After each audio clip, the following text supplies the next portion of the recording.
I'm trying to find the story. Hey everyone, GameHounds podcast. Nick and I are just finishing up our pre-show stuff. You saw something? Oh, yeah, there's just a news story I saw at some point. I'm trying to remember what it was. Yeah, I didn't have much news this week, so Well, quiet week. that's why we have a news feed in the Discord. Well, I leave that to you because I know you mine that exclusively. No, I don't. I get a lot of stuff elsewhere. Like if you don't have anything, go check out the Discord. Mm, no, I'll just leave you to do it. Well, okay. You're just making more work for me. Yeah, someone's got to, Nick. Someone's got to. I All structure right. my life to avoid as much work as possible. That is another reason why I do this because I know that I am the fly in your ointment, so to speak. Hold on a second. I need to adjust my lighting here. Hello, everyone who is just Oh, joining yeah, us. that's the story. Okay. What? Sorry. Well, we'll get to it. All right. All right. So I'm here, Edie Sellers, and with me, Nick DiNicola, and we have yet to start the show. Sorry for giving you a look at my pockets. Let's see. Oh, I hate all of the shadows in this damn room. I really got to put a lamp up there. I just do. AC Wraith has just posted onto the Discord. Incidentally, if you are interested in joining our Discord, feel free to join it. The information is now on the screen here. AC Wraith just posted in the Discord. Sorry, I didn't manually post here the last 2 episodes. Here's your notice that we're live now. Maybe I should look into whether I can get that bot working again. Oh, cheeky bot that kept on. No, Nightbot. It was Nightbot. Yeah. That kept banning people in the chat room. All right, so let's do what we need to do. Holding up to my New Year's resolution of actually putting in information or doing the beginning of the show at the beginning of the show. Let's oh God, you've expanded all of these backgrounds and bullshit. I hate this. All right, so let's start the show. This podcast discusses video games, pop culture, and technology, and these podcasters have big, fat potty mouths. If you're younger than 18 or are easily offended, please stop this podcast now. Oh, and your mom said to take out the trash and do your homework.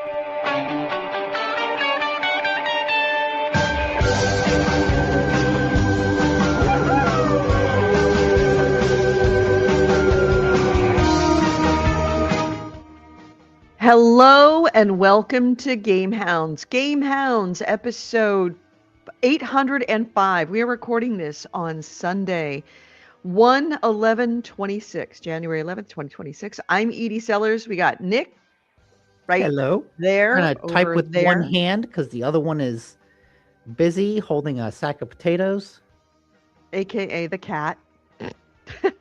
And he is a very happy cat to be there. It is clear that he loves, Oh, yeah. he loves his Look daddy at so much. Oh. Does he do that all the time or just when you're on the show? He does that a lot when I'm in this chair. So for this show and during work. Oh, he does that during work? Oh, I don't know Oh, if he could do that. Well, I'll take a break, hold him, browse the internet for, 10, 20 minutes, and then I gotta say, okay, I gotta get back to work. But on the couch, he goes and sits in Rachel's lap. Really? He'll walk over me.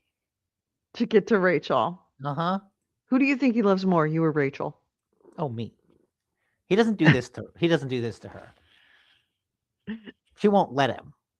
Oh, cats and tongues and dirty. Yeah. Well, So he licks his balls. Don't we all? if you could, you would. Exactly. That old joke about why do dogs lick their balls?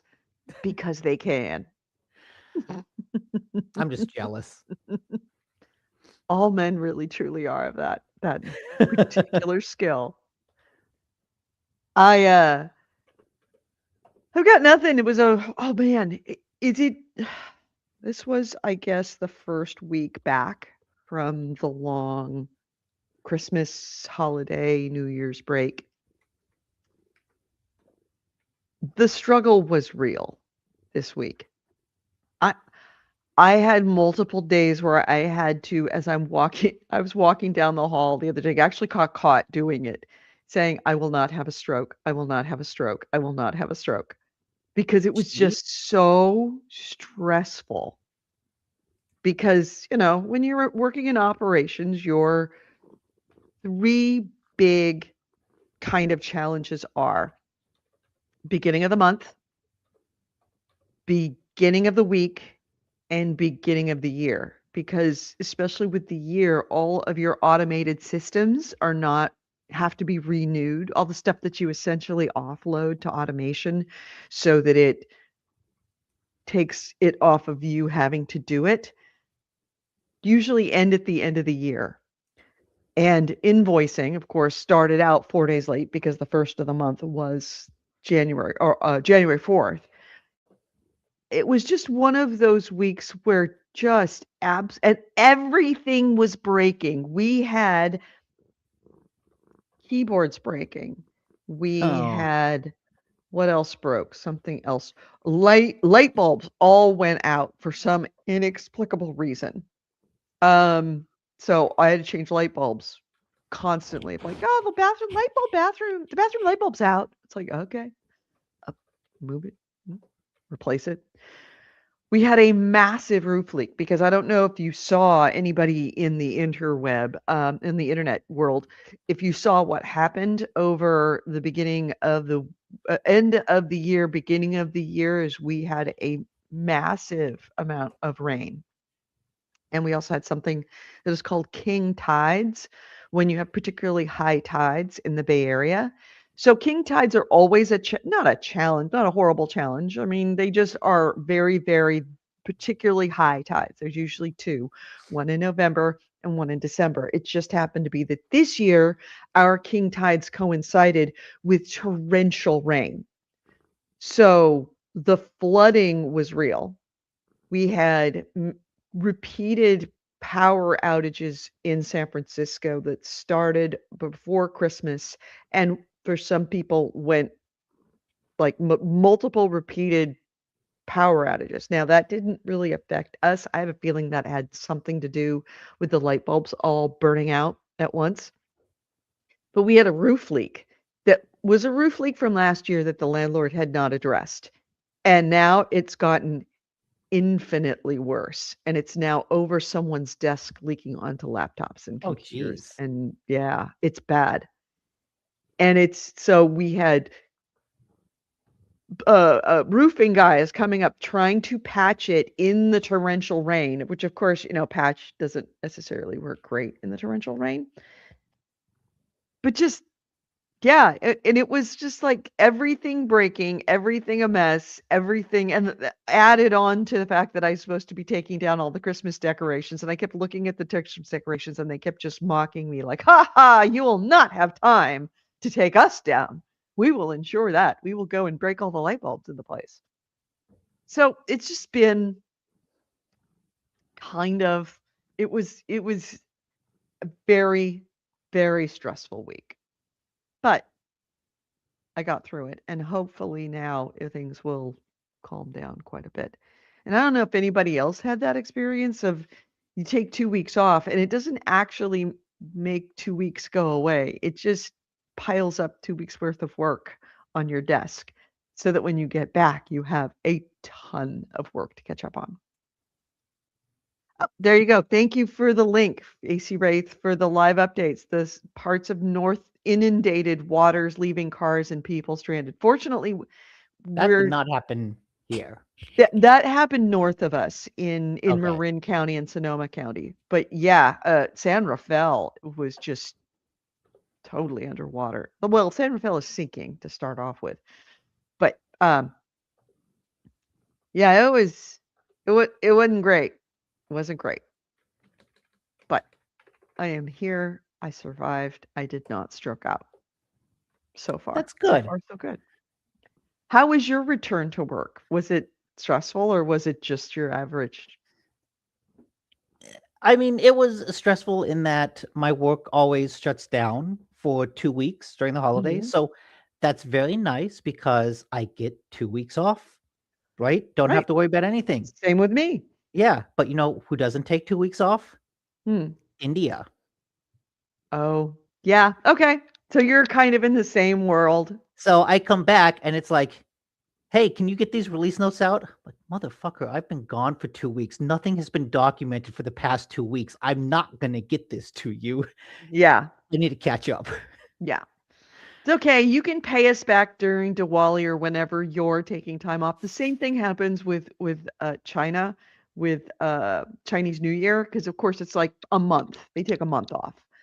And inevitably, it's like everybody in the United States that has to deal with Chinese manufacturing ends up cursing February because absolutely nothing works. You can't get anything. You can't get anybody to answer. Nothing happens. It's just very frustrating.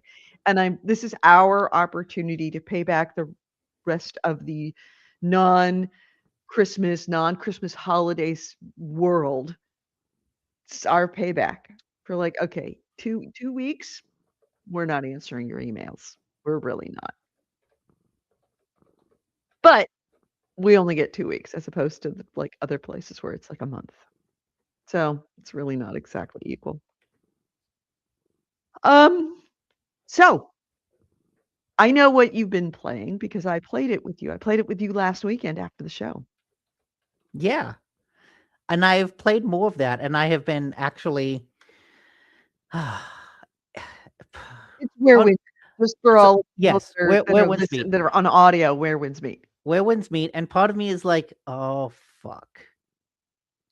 They got the hooks in me enough that so one of the reasons that I'm playing is I want to collect some of the sect costumes. Sects, they're not guilds. Guilds are like player run groups that you join, and those are all like, oh, you got to do X, Y, and Z, and I don't want to interact with other people. Fuck people.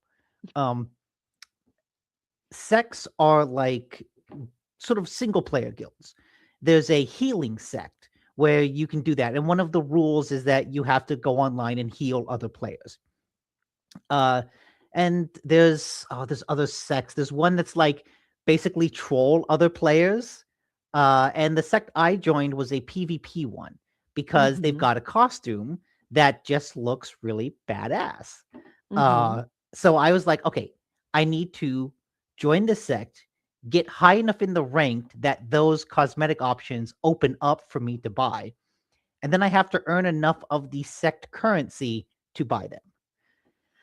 And over the weekend, I got enough. I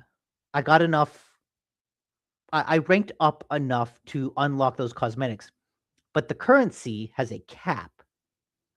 You can only get X number of sect currency called adventure slips per week.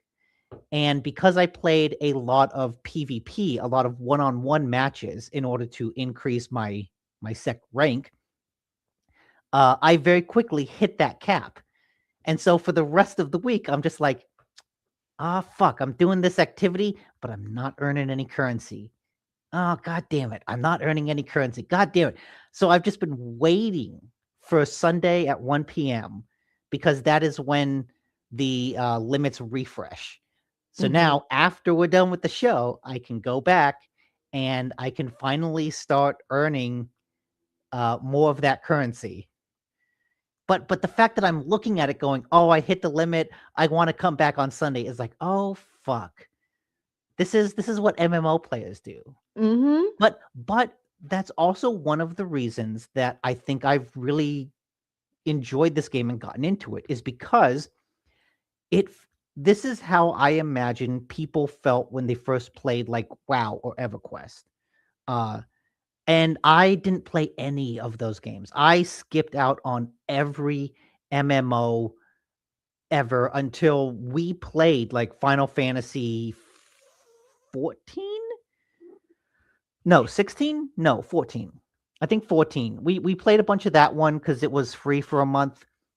And then we played some Elder Scrolls Online with Peter Comer, I think. Mm-hmm. And like those were both okay, but I never got into them.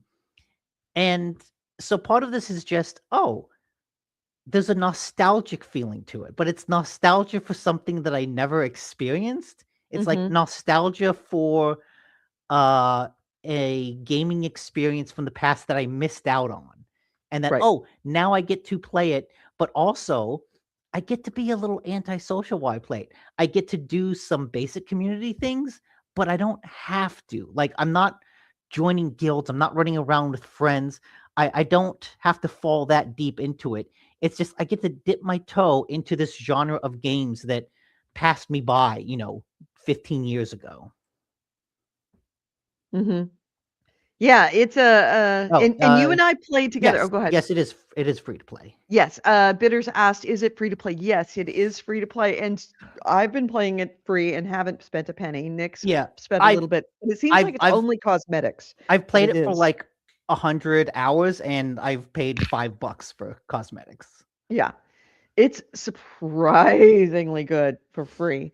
Oh, but Um, I resources, those are the resource limits I mentioned last week. But again, that doesn't impact the gameplay. Like, I can still do all those activities. It's just that they want to, they're hanging that carrot in front of me and they're dragging that. I'm on a treadmill with a carrot in front of me. I'm making slow progress, but I can still explore the world. I can still level up my character to get stronger. Like, You can go do regular campaign missions. I can play the game. It's just that all those little bonus things are like what are drawn out and limited. Mhm. I'm, you and I played some co-op, and I got a very quick, reality check because I'm playing single mode, and I feel very badass. Like, I have not really struggled in any of the fights in my solo mode. And then you took me to a boss fight, a dungeon. What are they called? Dungeons? Um, I forget the exact word. It's a world boss. It's a side quest that ends in a world boss. Right. Well, you took me to one of those rooms, and I rapidly realized that there's no way I would have been able to solo that. Thank God for you. And you also turned me on to and explained a lot more about, because it is the info dump is very large. It is a very steep learning curve. You are dumped into it with very little explanation about how anything works, and you kind of just have to figure it out yourself. Or in the case, fortunately for me, I have Nick to explain it to me. But we did a bunch of running around, did that boss. You showed me this healing fan, which is, oh my God, how I need to get that healing fan. Oh yeah. It's, And I didn't show you how you can no, you didn't show me how to unlock get it. different weapons. Well, I'll have to No, do that. no. That's incredibly useful because it's how you Yeah. get different weapons. Yeah. And that fan was, oh, I'm sorry, absolutely saved my ass in that boss fight, which we did beat very, very easily. Actually, I beat very easily, but it was still good fun because I got to test out some of my evasive maneuvers that I really haven't had to use up until this point Mm. because everything has been relatively easy. Now, I went to go play this game through the week because I've been staying here at my apartment this week, and I'm like, cool, I can play. Every single night, they've had a update, a game update. Yeah, they've been updating a lot. I guess earlier this week, a couple days ago, or maybe it was like It was Friday. 2 nights in a row, both Wednesday night and Thursday night. Then it must have been Wednesday. Yeah, same thing happened to me. I guess they had a huge. I had to delete a couple other things from my hard drive because it was a 75 gigabyte update Oh my because it's god. the start of a new season. So they added regions, they added a bunch of Oh, stuff. okay. It's the one battle pass ended updating with another battle pass type of update. All right. But because of that, I had to download 75 gigabytes. So I spent the evening choosing which games to delete, and then just saying download, put into rest mode. And well, actually, no. I went and played a game called Skate Story, which is Mhm. really fun and cool. And we can talk about that in a second. Okay.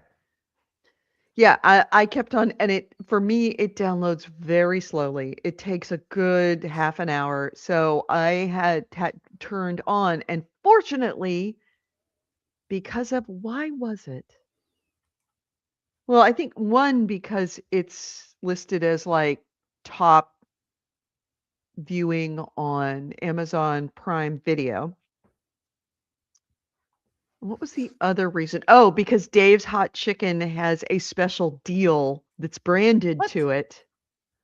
To this game? No, I convinced Chris to watch Fallout because the new Oh, season is out. And I have not watched the new season. neither And have I. I gotta wait till it's over. right, I have. Oh, it's not out. It's not over. All episodes are available now. Oh, they are? Oh, Yeah, okay. that's what it says on the tagline. Oh, well, shit. So I gotta watch that. I convinced Chris to start watching Fallout. So I'm rewatching Fallout with him. It's a good show. And yeah, and he's never played any Fallout Torrance games. says new season is amazing. Oh, is it? Oh God. Yeah, I can't wait. I'm I Chris has never played a Fallout game. So I Ah, had to explain to him sort of what Fallout was.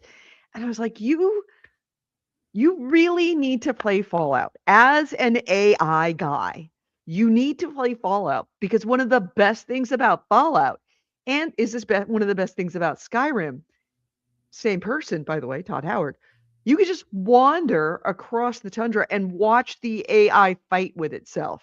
Like watch things encounter each other and fight. yeah, the And emergent he's like, "Well, behavior. this is just a very basic shooter." And I'm like, "No, it's not. It's got this Pip-Boy thing that allows you to pick things, and then you have this great cinematic death." And I'm like, "You really, really, really need to play Fallout." So, question, people, because I know I'm only gonna get him for one Fallout game. And there's a part of me that's like the completionist. You want to start with Fallout 1. No. Okay. Okay. But that's not the best Fallout. Well, also If from what I someone was going to play one Fallout game so that you could get sucked into it and truly grok Fallout, what would that game be? Fallout 3. Fallout 3?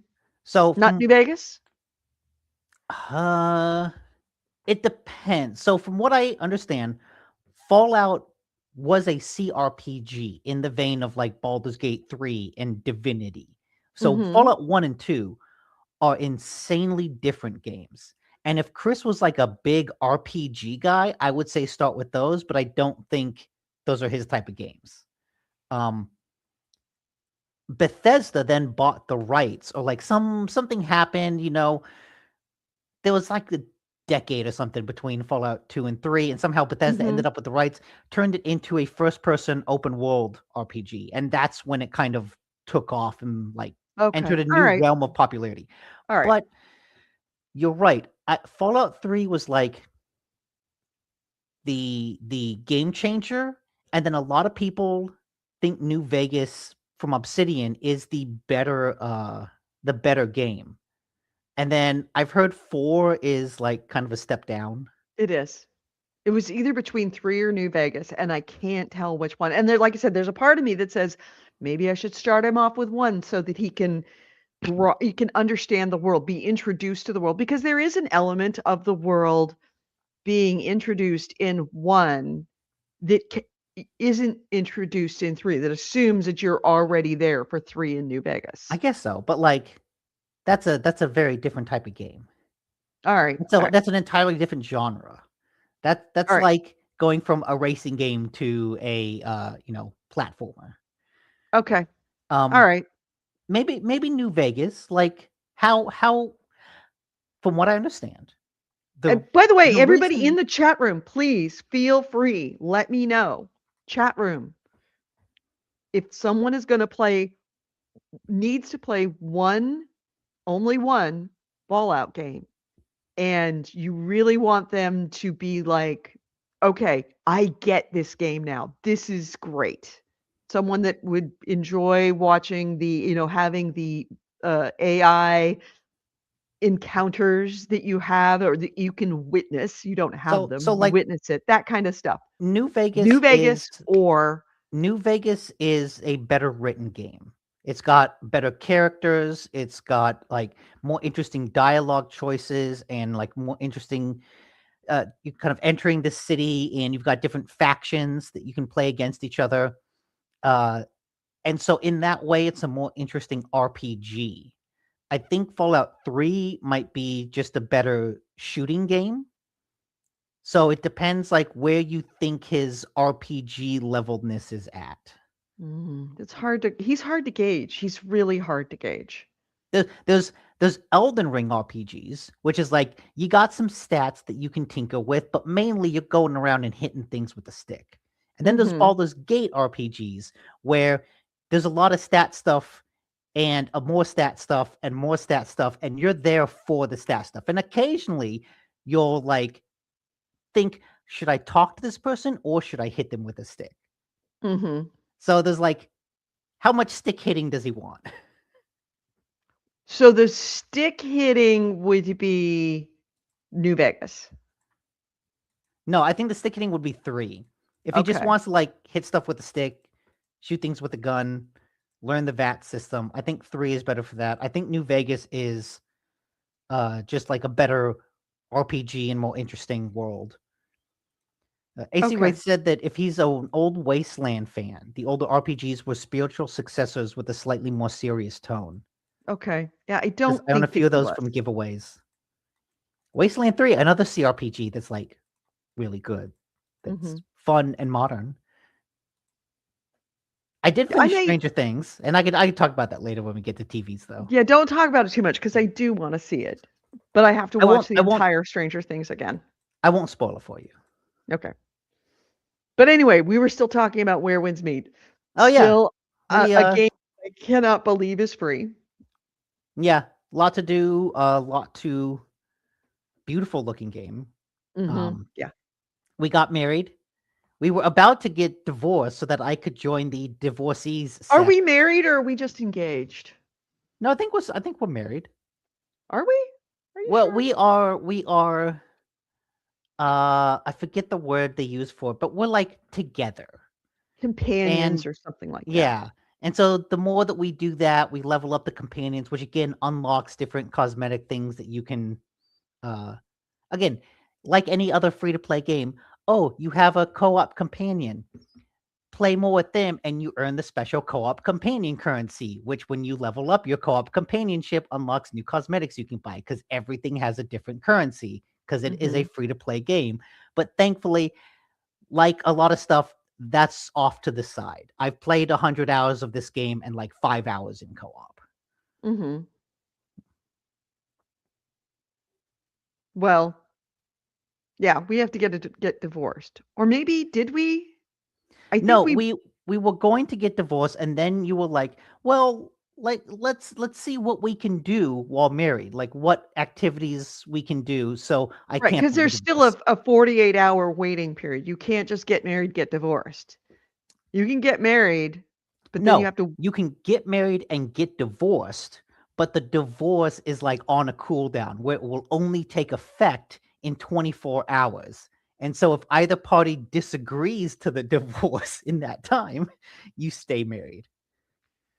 AC Ray says make a child and lose them. No, we've been there, done that. Not yet. Yeah. How far? Wait, oh, that's right. You didn't play any more of the story.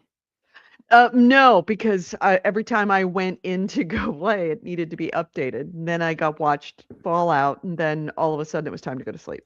Okay. Yeah. So yeah, Where Winds Meet the fighting. God, the fighting in this is so fun. It really is. It's really fun, and it's interesting if you up the difficulty, because all of a sudden it becomes a different game where now it's more strategic. Now you need to watch the enemy's movement. It becomes more Souls-like. It's a game Mhm. that manages to be a like Dynasty Warriors hack and slash and a Souls-like game kind of together, just depending on how the difficulty is. Like, do you want to just go and hack and slash? Put it on story. Do you want to like the strategy and the, oh, I need to watch the enemy movements, I need to pick and choose who I fight and when, then put it on expert. But like Right. the combat system is robust enough that it can balance both of those genres at once. Does this make an argument for it's not Larian. Who made Elden Ring? FromSoft. FromSoft. Is this make an argument for FromSoft to allow for difficulty, a lower, easier mode in their games? Sure. I mean, I've never been opposed to that. I know a lot of people are. They're like, A lot of people are because, FromSoft games, those games are designed to be hard, right? I right. don't think this game is designed to be hard. It's designed to be hard and approachable. So, different design philosophies from the Mhm. outset. And that's the thing, is that you can have both. And I think that the argument was that FromSoft's that if you made it if you put in an easy mode, it would dilute the rest of the game, and it Ah, would change it would materially change the rest of the game because there was this easy mode. And your description of how you can go to expert and have that same kind of Elden Ring type experience is says that, an Elden Ring game could be this, have that kind of accessibility to it it absolutely could. And the thing is, without El- losing anything from the experience of like the brutal gameplay.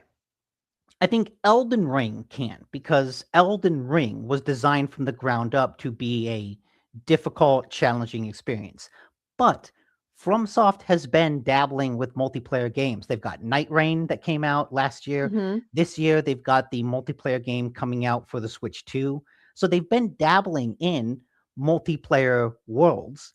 So I could absolutely believe that in the future, they would come out with a game like this that has balance options like that. It's absolutely within their wheelhouse and skill set to do. Kat, do you want Yeah. to go in or do you want to go out? Okay. I wanna be both. Yeah. No, I like there's nothing wrong with difficulty options, and the truth is if you put an easy mode in Elden Ring, there would still be a group of really sweaty, challenge obsessed gamers who like, I never did that. I mean, that already happens. Mhm. So in Elden Ring, you get summon people. You can summon other players, or there's a whole ability to like summon other monsters where you can collect I'm going to summon rat people to fight on my side. I'm going to Mhm. summon a mimic to fight with me who mimics my build, so I've got two of me running around. I'm going to summon an archer who can shoot arrows while I fight. You've got abilities to summon helpers, and there's a whole group of online players who are like, I never use summons. Summons are easy mode. I never use summons.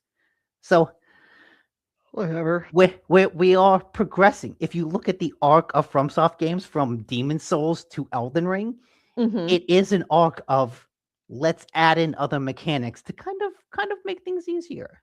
Yeah. Don't mind me, I'm making coffee again because it's what I do.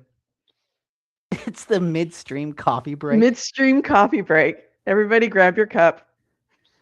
AC Ray says he's been playing Phonotopia Awakening, which is a punishing Metroidvania remake.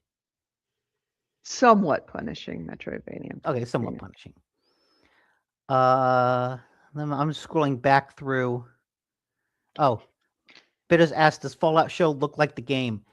It Yes. actually looks a lot better. Yes. Like Agreed. Fallout 3 is very gray and green and drab, but the Mm-hmm. show is like really sunny and vibrant, still post-apocalyptic, but like with a Right. much wider color gamut. Yeah, and the wastelands of it are very earth tone, but it does a really good job of showing desolation in places that are very familiar, at least to me and to Nick, being in LA. And I've been meaning to I think I asked Chris, but he never answered it, or I don't remember his answer about what it was like seeing places that, he's from LA, he's from that area, to see, because remember when they had, there was a Fallout in Boston, wasn't there? Yes. Yeah, That was and Goli four? being kind of No, I very think it's excited 3. about seeing stuff that he's familiar with, but a post-apocalyptic Mhm. state of it, and really, really enjoyed it. And I'm wondering if he, would really, really enjoy it. And let's see, New Vegas is set in Vegas. Where is 3 set? Is I it think in 3 is in DC. DC? That's right. Which And I think also was I Boston. lends a lot to the appeal of the games, was being in places where things that you recognize. Like when you see the Washington Monument, and it's like there's a visceral impact as an American to see, things like the Washington Monument, things like the Lincoln I mean, that's Memorial, why we things love like the reflecting post-apocalyptic pond. fiction.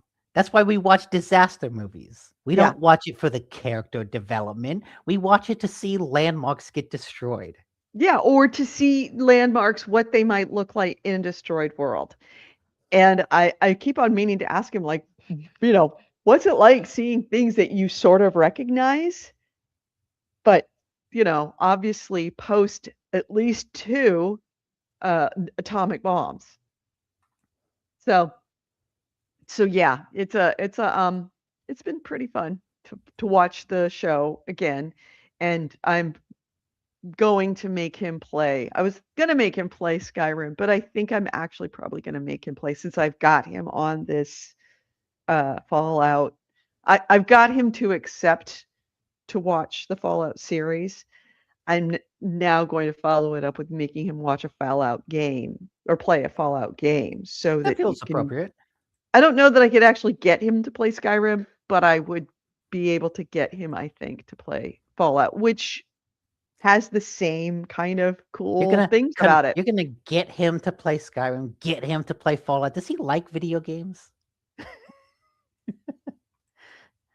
This is not what I signed up for, dude. Seriously, when I answered that ad, this is not what I expected. I did not have to expect having to give a tutorial on good video games from the last 20 years to a guy that's been making games for the last 40. AC Wraith expanded upon Phonotopia, which actually sounds really cool.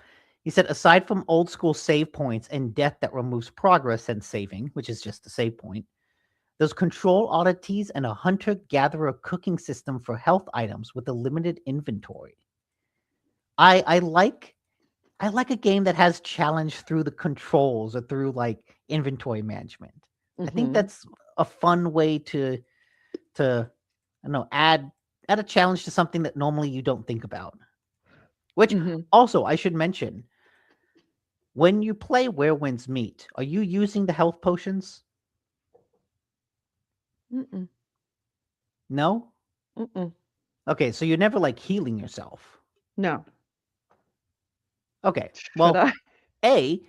there are health potions that you should use to heal yourself, like without having to go to a checkpoint.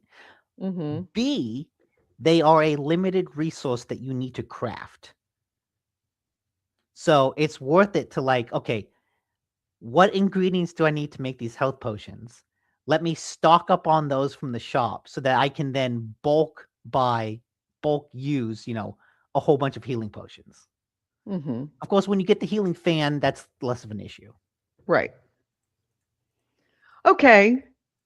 I mean, I just want like 2 days of everybody to just leave me alone and in the game not to have to update for me to just play a lot of this and figure this shit out. It's like the Yeah. more you play, the more you realize how much you don't know with this game.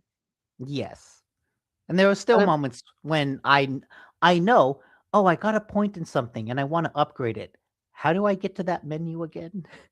Oh, yeah, the menu system. The menu system's no joke. It takes a while. It takes a really long time to get anywhere. Yeah. Okay. In the meantime, Mhm. when it was updating, I Mhm. played Skate Story. Right. So tell me about Skate Story. Let me get a video. I'll Uh, s- pull it up. I can okay. pull up some Skate Story. So Skate Story is a skating game, Mhm. skateboarding game specifically, but it's one that we saw a while ago at like the Game Awards or Summer Game Fest, where you play has a demon made of glass skateboarding through hell on a quest to eat the moon, which sounds wild.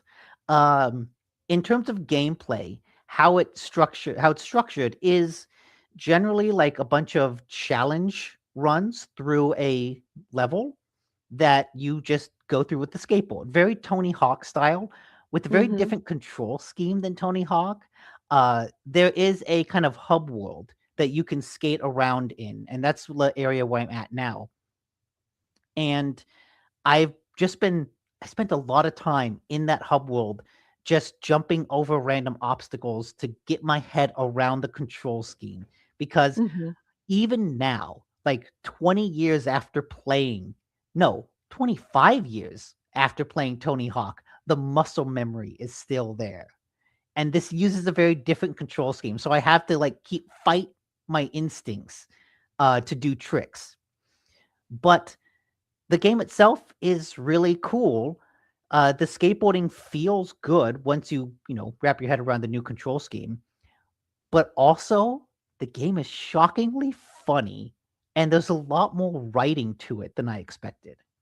Mhm. The story is told through these cutscenes, um, and it's all text. And it's got this very cool visual style that looks like an old CRT TV. There's like a kind of grainy filter on everything.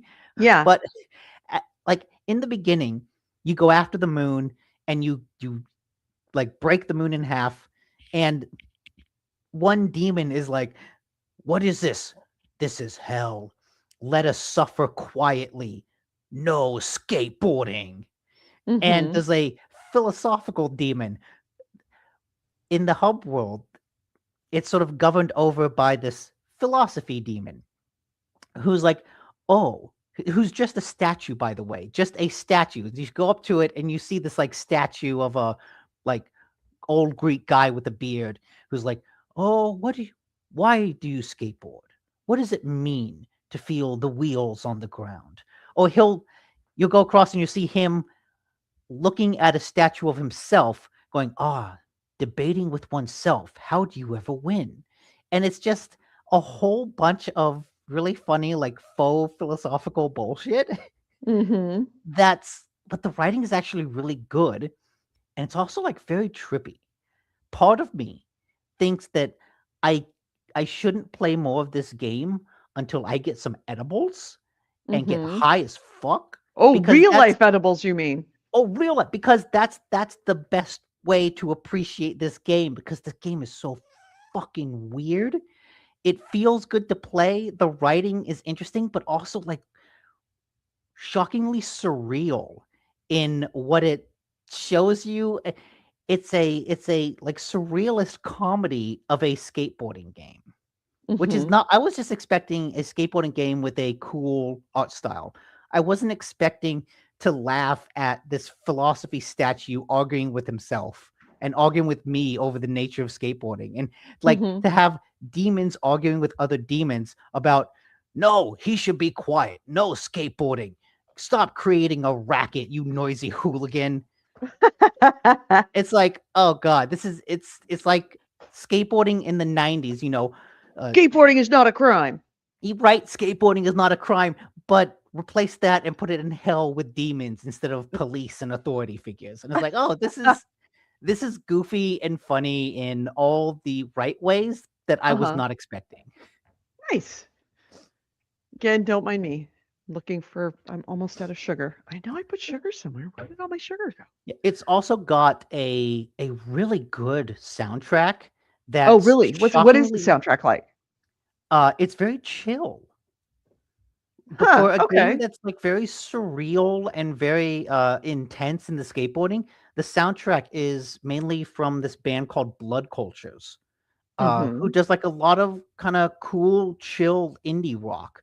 And so as you're skateboarding, you're just kind of getting into this zone of like, ooh, just kind of casually rocking out, listening to these, skeletons and statues talk about skeleton. Soon he'll realize his burger is missing pickles. That's one of the pieces of dialogue. Okay. Yeah, like it is a weird, awesome, chill game, and I'm really looking forward to playing it more because it's a very easy game to pick up and play for 20 minutes. Oh, that's even better. Ugh, my Yeah, life. not like Yeah, Where Winds Meet, where you could lose hours. yeah, well, just hours just waiting for the download. Oh yeah, Yeah. It's a cool looking game. I kind of like it. So, right. And the your character is made of glass, and mhm. so whenever you crash, it suddenly goes into first person mode, and it's like in a skateboarding video. If someone had a camcorder in the 90s and they crashed, and it's like you from a Oh. first person video, you see the camera fall to the ground and roll over a couple times with the sound of glass shattering. And it's just a fun visual that's like, oh man, I wiped out. That's kinda neat. Well, it's that It's same very feeling. I'm neat. sure they got it from when they were making, like, their own videos as, skateboarders, Oh yeah, and, doing it with the like a fisheye lens. GoPro on you, and then it's like, you've got your GoPro on you, and then it crashes, and then, the GoPro tumbling. Hmm. Interesting. Alright. Oh, coffee is done. Yeah, I have no other games. So did you play anything else at all? Just that Skate Story and Where Winds Meet. I think I got a couple other things. Oh, I got Dispatch. I want to play Dispatch with Rachel. The Dispatch is like the a superhero dispatch game. Mhm. It's from a bunch of ex Telltale people, and it's been getting a Mhm. lot of rave reviews. Right. Basically, imagine if Iron Man lost his suit and then decided to become a superhero dispatcher Right. instead. And so a lot of the game is you just you coming into this group of superheroes has the dispatcher, and Mhm. just like the interpersonal dynamics of that. It's got a bunch of quirky superheroes, side characters. Oh yeah, it also has multiple critical role voice actors. Oh, really? That's kinda cool. Yeah, so I'm looking I'm forward pulling it to up to here. getting into that. And then other than that, Yeah, there we go. There's uh, hold a second. Dispatch. Let me I don't get know. it Yeah, into this is full Dispatch. screen. Yeah, I Oh, wanna get full it full screen. screen so you can see it. Um, Yeah, this is like the actual video game part of Dispatch, mhm. not the dialogue driven choices. That's very Telltale. Yeah. So But yeah, superhero dispatch. So who from Critical Role is on this? I think Laura Bailey, because she's in everything. I don't remember who else though. Yeah, she does get a lot of work. Hardest working girl in voiceovers, that's for sure. Hmm. Hold Oh, on. No, interesting. AC no. Wraith says that Critical Role partnered with the studio, so it's a total investment. Oh, that's Well, kind of cool. that really worked out well for them because the game made a bunch of people's like top 10 list for the year. It So seems like yeah, all of them have very, very good business sense when it comes to what we want. They get us very much so. yeah. And I'm going to try and move my computer and my coffee without dropping either and spilling one. Because I hate it when I spill my computer. When you spill, I'm joking. All right. I mean, We're back. I have Yay. dropped my computer at times, and that is not fun. So, anything else before we move on to news? No. All right. So, I what? assume you also haven't played Expedition 33. No, I also see that's the downside. If I want to update Where Winds Meet, I would love to be able to play Expedition 33, but I can't because in order to do it's also got an update waiting, so I would have to update that too. It's just that's one of the downsides that I hate about Steam versus a console. Is a console, while something's updating, you can go and play another game. You can't do that with Steam. You can't play another game while another game is updating. You absolutely can. Well, no, because if they both need updates, you have to queue one and you have to stop the other. You can't have two games downloading at the same time, which you can. No. No, even on consoles, everything downloads one at a time. Mm-mm. You can have two games downloading at the same time. Not on PlayStation. Yes, you can. I've downloaded enough games. I've downloaded a lot of games too. No, not downloaded, but updating. Updating. You can have two games updating at the same time. They take longer when you do two at once.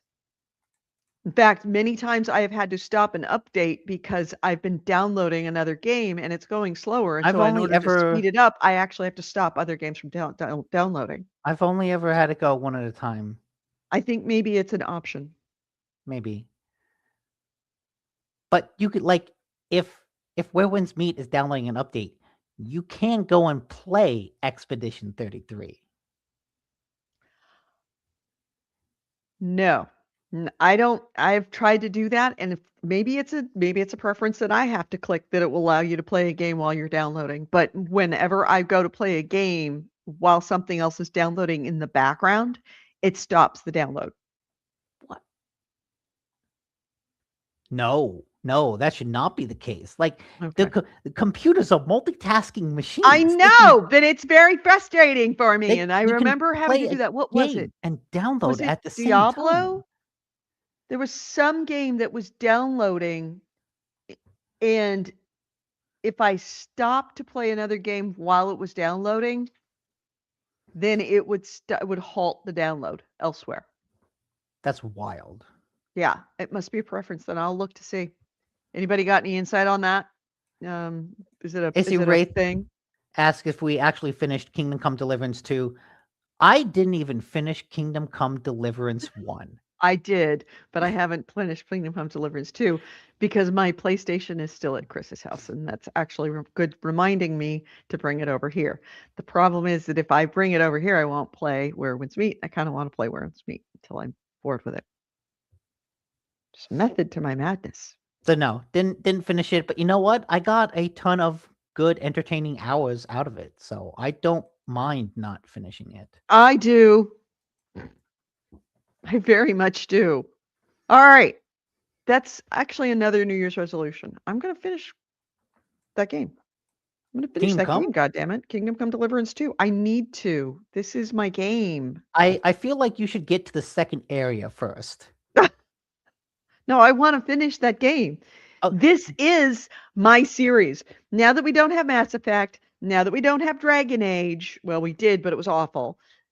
This is my last bastion of hope. Well, look, it will. The RPG, the game that gets me. This is the game that gets me.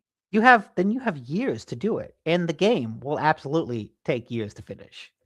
That's probably true. I had to download a 75 gig update for Where Winds Meet. And so I was looking at, okay, I got a bunch of games here I have to delete something. And there were a couple games that I was looking at, and I thought, Battlefield 6? No, I still want to play some of that. Keep that on there. Chivalry?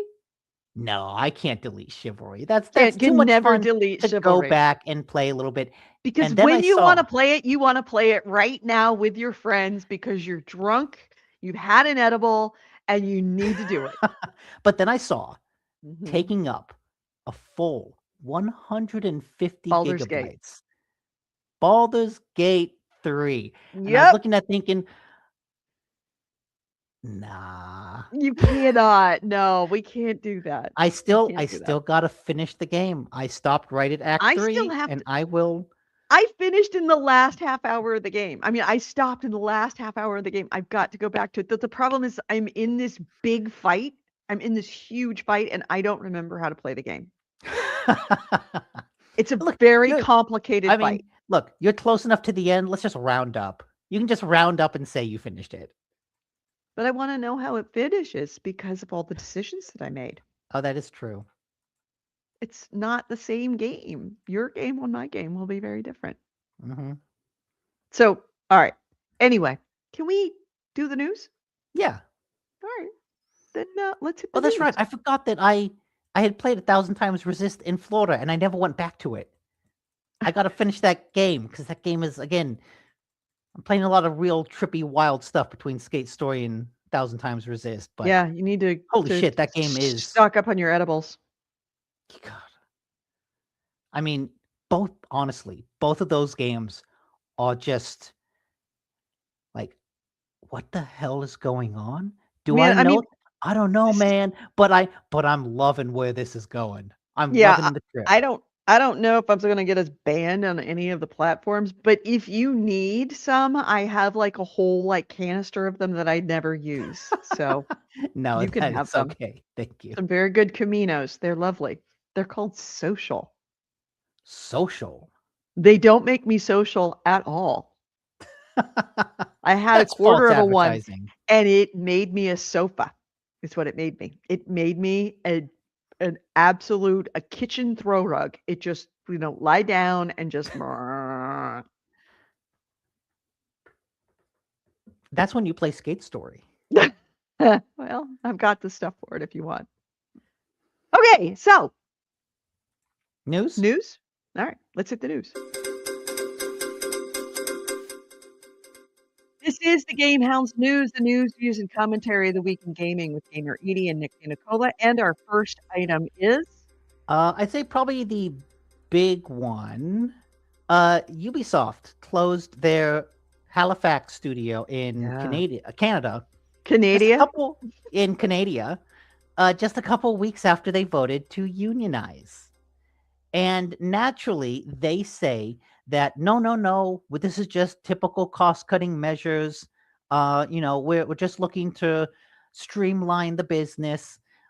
But it also really, really looks like union busting, or at the very least, like they were always going to close a studio, and why not close the studio that unionized? Mm-hmm. And it was a full studio unionization. Whole- It wasn't just Full studio unionization and full studio closure. right. Yeah, I mean, it's union busting. Let's call it for what it is. It's union busting. Mhm. Because if they were actually afraid that they were union busting or might be seen as union busting, they wouldn't have closed the studio right after. I mean, within a week of the full studio unionization being I think announced. it was a couple weeks, I believe. No, I would think it was like a week. It was almost instantaneous. Even so, couple of weeks doesn't really matter. So shortly after the entire studio unionized. So playing devil's advocate a little bit, though, if you knew that your studio was going to be shut down and you wanted to throw a tiny bit of a monkey wrench that might slow down the progress of it, one of the things you might do is unionize the full studio so that it may cause the company pause to actually close your studio versus another studio. Apparently not. In this case, it didn't work. I'm not saying that Ubisoft is 100% guilty. I'm saying it looks really bad. However, devil's advocate, it could have been intentionally played by the employees of the studio in order to make it look like union busting, to make it slightly more difficult for them to close the Are you studio trying to easily. get hired by Ubisoft?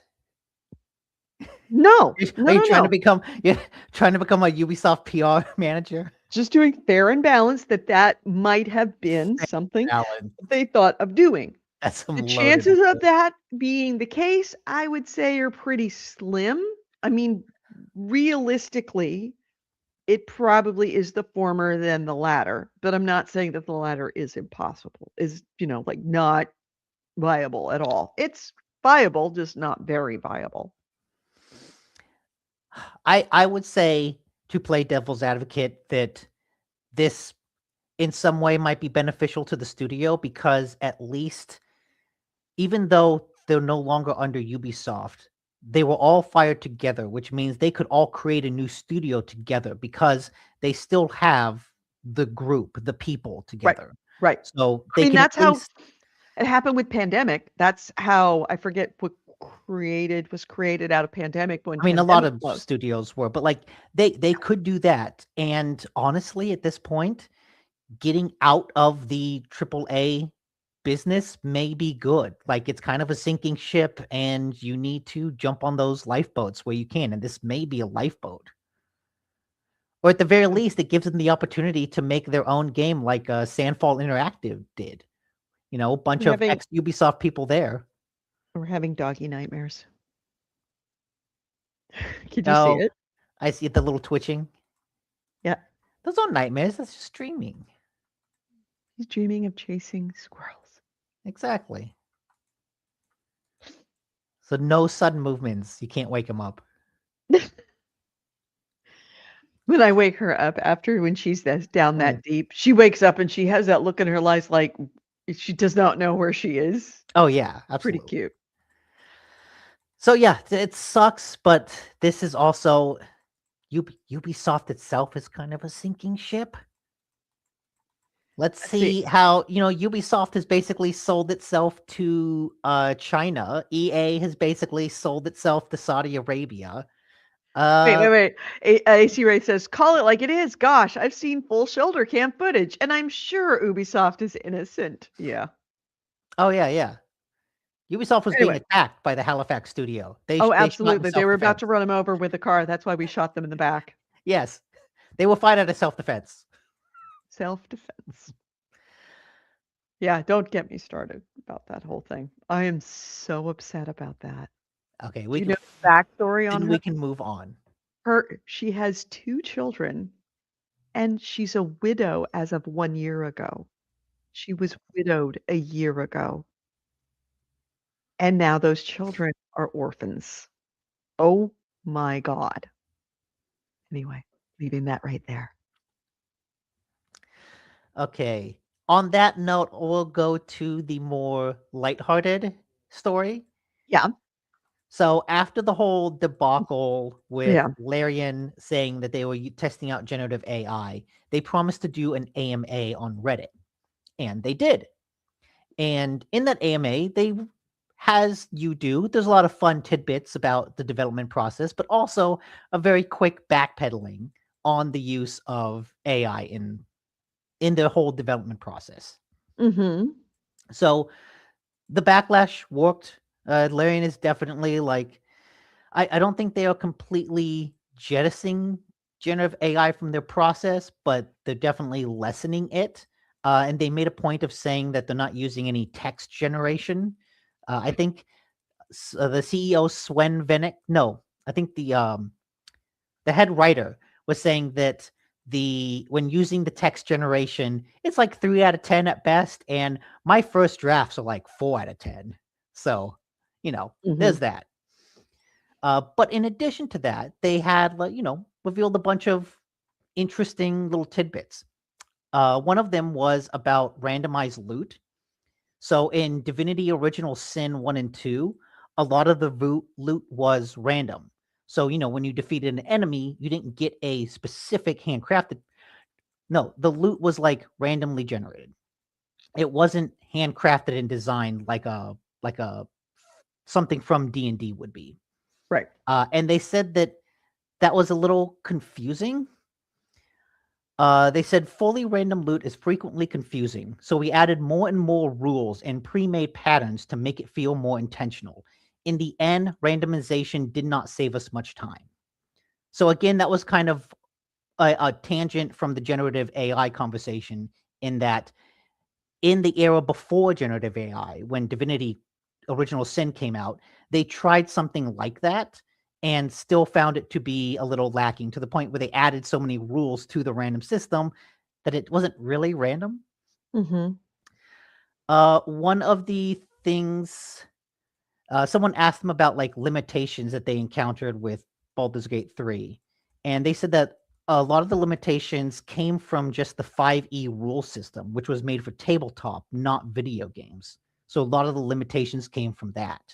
And I think you could kind of see that comparing Original Sin to Baldur's Gate, where Original Sin had a bit more like environmental interactions that you could only do in a video game that a tabletop game isn't really designed for, like elemental interactions.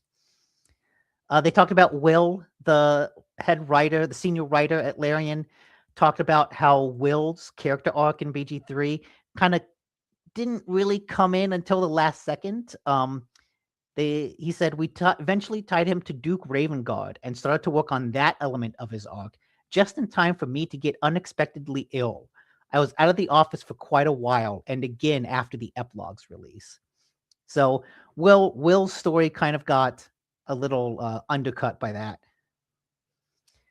And then there was one other thing that, what was it? They tease that you'll be able to do something in Divinity that you haven't been able to do in any other game of theirs, that it's staring you right in the face as soon as you begin. And a lot of people speculate that it is swimming. Because if you think Baldur's Gate opens, there's a whole river. There's a whole bunch of water in that opening area. Can't touch it. Can't touch it. You're muted. You're muted.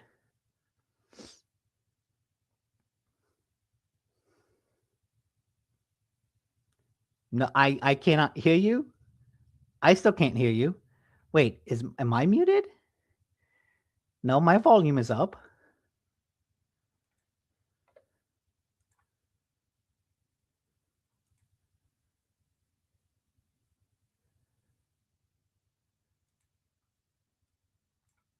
Oh, wait. No, I think it's on me then.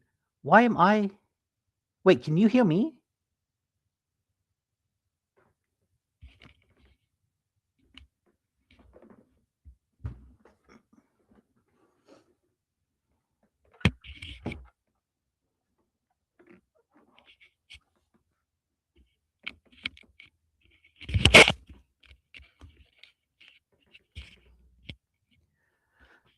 Okay.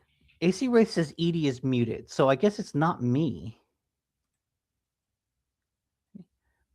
But then I also can't hear sound on my computer.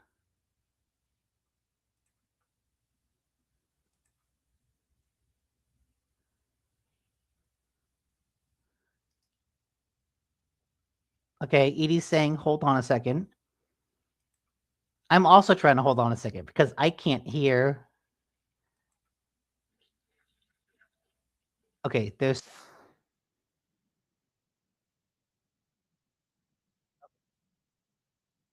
Now, can you all still hear me? I changed a couple settings, and now I can hear the YouTube video in the background, but I don't know if you can still hear me. So I need to know, AC Wraith, am I audible?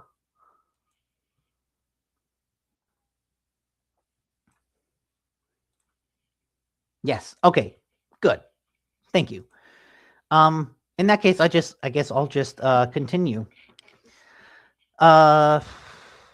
Yeah, they speculated it'll be swimming because there's a lot of things, which is kind of a lot of games don't have swimming because it just adds so much work to the whole development process. And the question is why? What do you get out of it? But if this is what they want, I think that's cool. Moving on to the next story. Xbox has announced a developer direct for January 22nd, and they've specifically said that they're going to be showing off Forza Horizon 6, Fable, and Beast of Reincarnation, which I don't remember. I don't know if we've seen this before, but this is an action RPG coming from Game Freak, which is known for making all of the Pokemon games. It's described as it'll show off their protagonist's innovative plant manipulation action and gameplay with her canine companion. So, running around with a dog and plants. But I think it's more interesting that just this is the adult action RPG coming from the Pokemon developer. So that should at least be intriguing to see. Forza Horizon 6, I think, it's not necessarily a known quantity, but the Forza team has kind of always put out pretty good racing games, and this will just show more of them driving around Japan. And Fable is kind of the big one. So they'll actually show some gameplay from Fable, which got delayed last year and was kind of MIA for a while. So it will be nice just to see that game is still alive.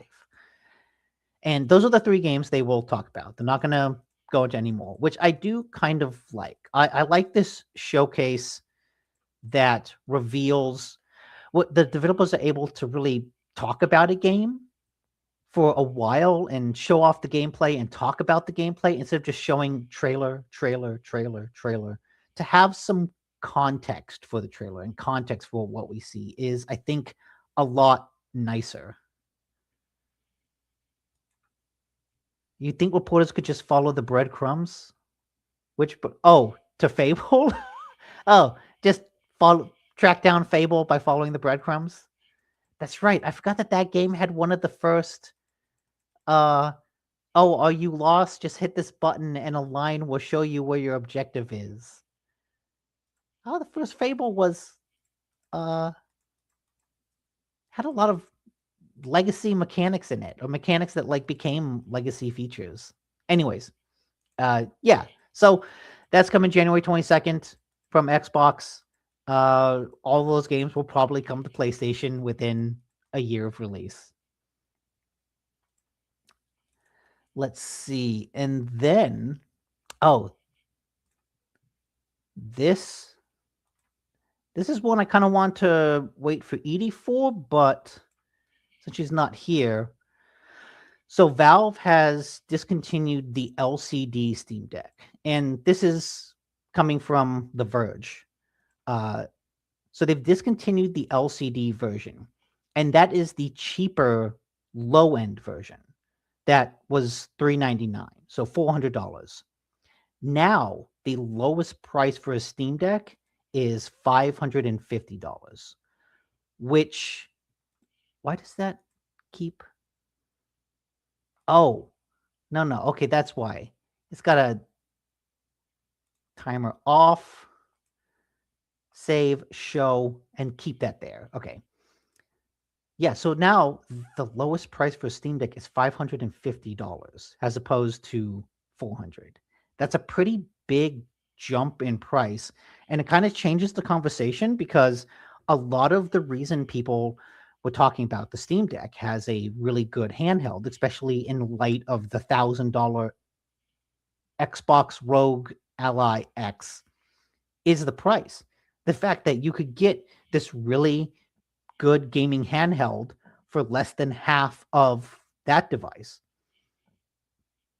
Excuse me. But now that's no longer the case. And it's unclear why it was discontinued. I imagine it's just a matter of the cost isn't worth it.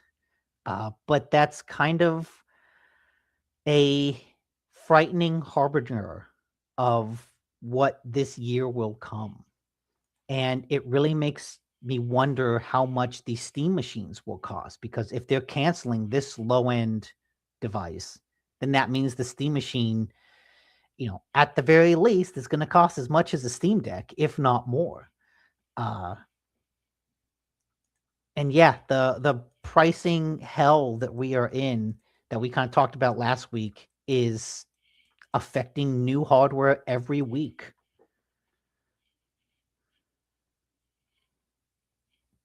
Not a good position to be in.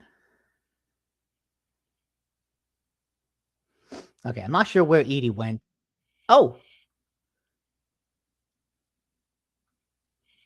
Hello? I have no idea what happened. You're there. I can hear you. No idea what happened, but something profound happened with the headset. And actually, it was with the computer. I had to restart twice. Don't know. Anyway, We hear you. yay. I love being heard. So, tell So me yeah, more. I was just talking about how the LCD Steam Deck is discontinued. So now the lowest handheld price is $550, not $400. And how, the pricing that we talked about last week is affecting new hardware every week. Every week there's a new model getting discontinued, or Yeah. something else is going up in price, and discontinuing the affordable Steam Deck is just one more Yeah. Oh, I mean, consequence of I that. called it. I said that this was going to be the year of price hikes, and it is the year of price hikes. And Even in even a when way of price hiking is it's yeah, discontinuing the cheapest models. yep. Yeah, That exactly is a that. price hike. Just by another name, another form of it. Well, that Okay. sucks. I guess And that means yeah, my old Steam Deck, the first one that I lost and then found, and then lost again and then found it again. I guess that it means that it's a it's now a collector's collector's item. item. Mhm. And see, you invested in it. It's good you didn't sell it before, because now you might be able to sell it for even more. I doubt it. I could probably sell it now for $3.99 Oh, absolutely. because now That would with be the a cheapest steal. one, yeah, I could probably sell it for what I bought it for. You probably sell it for more. Let's be honest. I could probably sell it for $4.50 and it'd still be cheaper than the $5.49. Mm-hmm. Yeah. Okay, and then my last story. Oh wait, let me edit this banner so that it doesn't Well, when disappear you do after 10 that, let me seconds. hit my Oh, okay, one okay. story. I do have one story. Let's talk about are we at GameStop's final last gasp? And unfortunately, I realized when I restarted this computer, I actually lost my link for it. Where was it? It was at there. So, Oh, AC Wraith had mentioned that the base version of the Odin 3 can be bought for 330, pre-ordered for 330.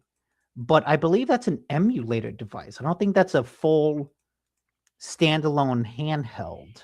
yeah, I can't imagine that would be a standalone handheld at that price. So, uh, on the official Yeah, GameStop Reddit Android page, handheld gaming device, yeah, which is still so great, still effective, but it's not the same as a Steam Deck. It's not going to be playing Elden Ring. right. So it is the end of the year. Anyways, There were a bunch of SEC filings that are required by corporations, and one of them was from GameStop. GameStop, in its December 2025 SEC filing, noted that it closed 590 stores in 2024 and that it plans on, quote, closing a significant number of additional stores in fiscal 2025. Fiscal 2025 ends January 31st, 2026, which means that there are a lot more stores that are of GameStop stores that are going to be closing this year and in the next half month if they haven't already. They have been closing stores in various countries worldwide. This same SEC filing also said that the company has already, quote, exited, which we know what that means. That means they left the country of Austria, Ireland, and Switzerland. In 2024, it shut down operations in Germany, and it sold off its Italian subsidiary. So, GameStop is doing one of those deaths that was only propped up and made slower by the whole Bad Bunny. Was it Bad Bunny? What was the name of the person? Angry Rabbit, No. What? whatever that guy on the Wall Street Oh, yeah. stocks thing. No, not Bad Bunny. That's a musician. Yeah, it was another bunny related person. What was his name? I forget. But yeah, this is a I thought that, GameStop was going to the moon. Yeah, Right? no, it's not Wall going to Street the moon. bets. This was the bet. They were going to break the stock market by betting on GameStop.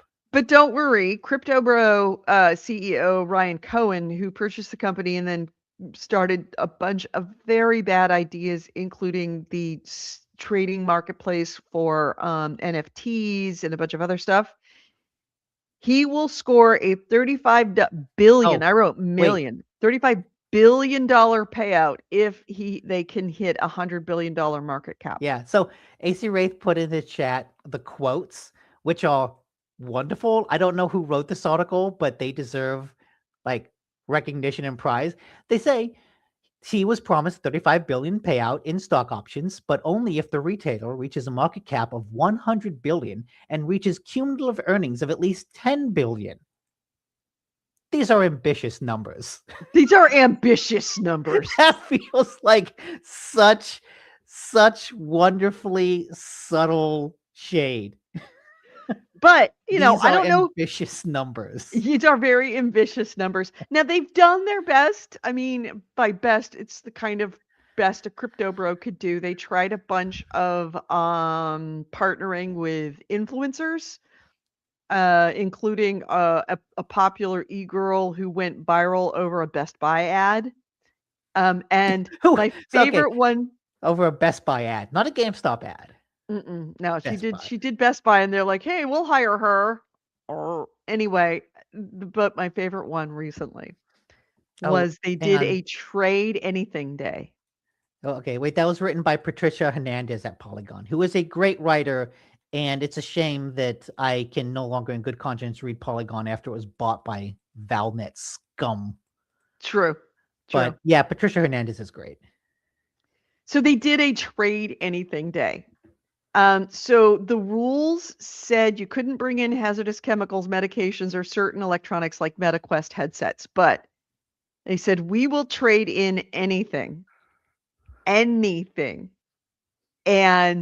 that got them taxidermied animals. They got a stuffed bobcat and a half-chewed goose. Other customers, and I'm reading this out of Kotaku, returned the Netflix disc to install Netflix on your streaming service. A gift shop replica of the Declaration of Independence. Somebody traded in a plastic spoon. Someone included a Social Security card. A guy traded in his dog. What? Oh, that poor dog. So let's see. They said no. They said no. They wouldn't take the dog. Okay. Exclusions for it did include live or dead animals. They did when the guy tried to trade. Wait, it said dead animals, but they accept taxidermied animals? Apparently. Let's see. No dead animals unless they look good. Somebody, another staff or someone tried to trade in a dildo. Had someone come to the store and they full on slapped it on the table. There were a lot of kids on the store, so I got upset and kicked him out. Well, word got to my district manager, and apparently my regional manager is blaming my whole store and the district manager for crashing out and letting this to happen. One customer drew a face on a leaf. They didn't take that trade in. Somebody brought in a piece of lint. GameStop did not decline that. How much do Food they get for the items lint? were fair game as long as they weren't immediately imperishable. In fact, some stores said that they were encouraging players to bring in canned foods that could easily be donated to local food drives for the holiday season. Okay. That resulted in everything from Pokemon Campbell's soup and Vienna sausages to be donated. Somebody got a $5 store credit for tangy barbecue McDonald's sauce. Wait, that's like the tiny little packets from McDonald's or like an Yep. actual bottle? Yep. Somebody traded in sex dolls. So sex dolls? Sex Okay. dolls. Dildos? No. No. Yeah. Hmm. So, I mean, I'll give them credit that they definitely got a bunch of attention from the news and from the media, and they did give out a bunch of $5 vouchers that I'm not sure anybody will ever use. But they're definitely on their way to making doing their best to make this a These are this absolutely this last gasp something yeah. spectacular. These are absolutely the last gasps of a dying company that is just desperate. If if they could jump on the AI train in some way, they would. But there's Mhm. like w- They can't. we sell physical retail. We Okay. can't AI physical retail.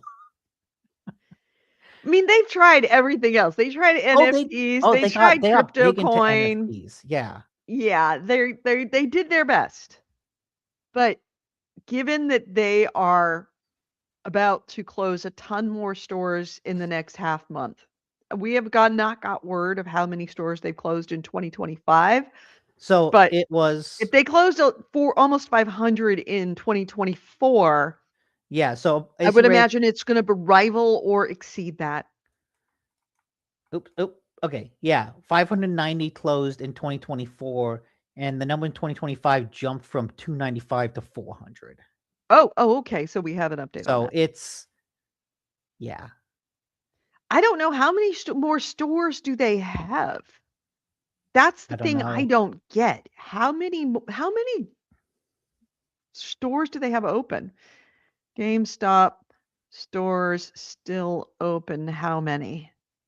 Um, as of February 2025, they had 3,203 stores, 2,300 of which are in the United States and 193 in Canada. So But 3,000 minus Canadian about operations 400. were sold in May of 2025, so they don't even have that. Okay. They've exited Australia, and Europe. So it looks like they may only have their fewer than 3,200 stores open still. They definitely have fewer than 3,203 because that number included 193 in Canada. So they're down to fewer than 2,000 stores. And then take off another, I don't know what they said, 400 stores. So take off another 200. So they're now down to like 1,800 stores. Yeah. They got nothing. Yeah, there's not a lot, and it's getting less all the time. So yeah, this is I mean, question. Do you think that they're gonna make it to the end of 2026? I can't see that happening. I imagine they will just because they're a fucking cockroach. They're gonna they're gonna survive the nuclear holocaust. I don't know that they're gonna be able to survive what's happening in the economy this time.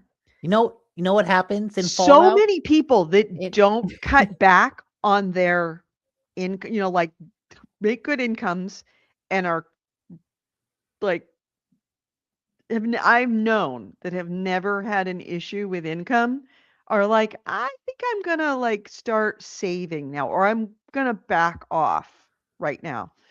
It's it's coming. We haven't seen it yet, but the great belt tightening is happening on the ground level that is not quite hit yet the other economic numbers, the high level I economic mean, numbers I you'll think see, like the stock market. Everybody's looking like, oh, stock market's going great. I'm like, yeah, but people aren't spending right now. I And mean that that takes a would little work while to out. get to work through the economy.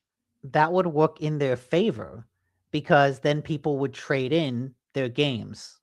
They're like, "Oh, I need some extra cash. I'm going to trade in some games to buy a new game." I don't know that. There's not a lot of old physical copies of I games. mean, no, there's not. There's really not. But They've if kind they of mined lint that out. they accept lint and sex dolls and canned Only food. on that one day, and they did not make any money on that. All Yeah, that but just was for just wait notoriety and until for the headlines. economic collapse happens and everyone's lining up to trade in their trash at GameStop, and then GameStop can rebrand, has a Junk donation stop. company. Yeah, Yeah, JunkStop. junk Yeah, stop. powered by AI. Mhm. No, but in the Fallout universe, when all the nuclear bombs have dropped, there will be one GameStop open that sells Twinkies. Hey, do you want my $1,000,000 idea? What? Okay. It's not a $1,000,000 idea, but somebody wants to make a quick buck. I don't know if you knew this, but Wendy's actually sells Wendy's chili in a can. Hmm. I saw it last night on the shelves of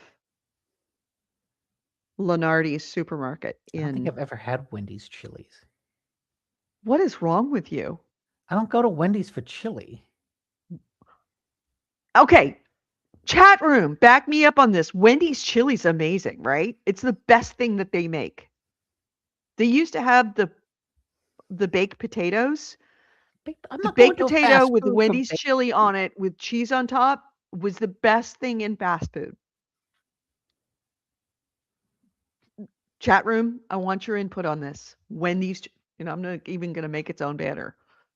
Uh, like it or not, Wendy's chili.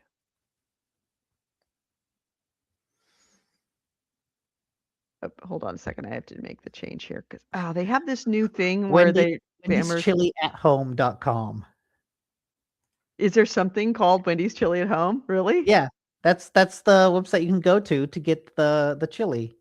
Or you could just go to like some supermarkets, like Lenardi's in Redwood City has Wendy's chili and Wendy's chili without beans on the shelves.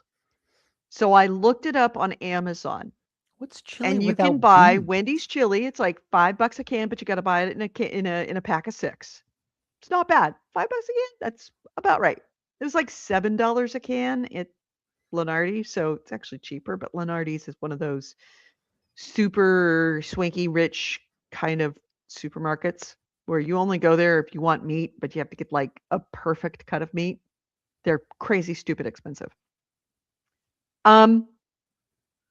Now, here's my $1,000,000 idea because you can buy Wendy's chili on Amazon. You know what you can't buy on Amazon that you can buy in the stores? Hmm. Wiener Schnitzel. Wiener Okay. Schnitzel's chili. Wiener Schnitzel makes some fantastic chili for their chili dog. It's really quite good, and you can buy it in a can at a Wiener Schnitzel. But it's not on any shelves on any stores, and you can't buy it on Amazon, which means you can go and put it available on Amazon for more than what you can buy it in I have no idea how much it costs at a Wiener Schnitzel. And you could sell it. Wait, And you don't even is have it to canned? buy it. It's canned. Okay. Buy it in a can.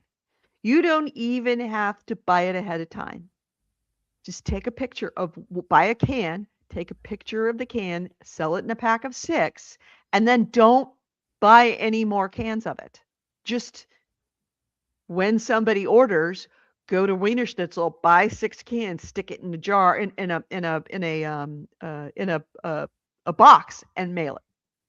You don't even have to do any income. You don't have to buy this stuff ahead of time.